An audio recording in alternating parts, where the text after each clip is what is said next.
Sir నమస్కారం sir. Nara Chandrababu Naidu గారు, లోకేష్ గారు ఇక్కడ ఇసుక అమ్ముకోనికి వచ్చి అక్రమంగా ఆలగడ్డలో 2,800 రూపాయలు తీసుకుంటా మేము చెప్పిన చాట అన్లోడ్ చేయకోకుండా అంటే పనులు పట్టించాము. ఎస్ఐ కానీ సిఐ కానీ ఫోన్ చేసి ఆర్టీఓకు మీ పనులు పట్టించాం 60,000 ఫైన్ ఇచ్చాం, మేము చెప్పిన చాట అన్లోడ్ చేస్తే ఏం కాదు అని వేధిస్తున్నారు సార్. మనుషులను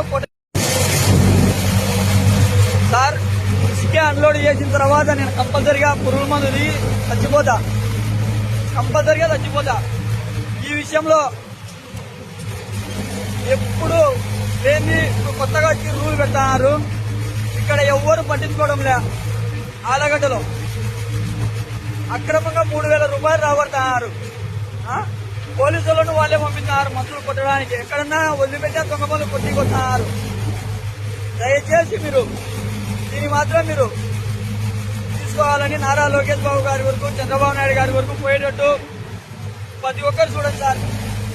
ఈ బాధ అనుభవించలేం. చచ్చిపోయినా ఒకసారి వాడు చచ్చిపోయాడని విలువనుండాలి చరిత్రలో.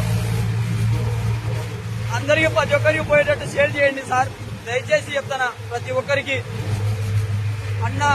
అన్నగారు ప్రతి ఒక్కరు ఇన్స్టాగ్రామ్ కానీ ఫేస్బుక్ కానీ చూశారు, ప్రతి ఒక్కరు షేర్ చేయాల్సిందిగా కోరుతానా దయచేసి.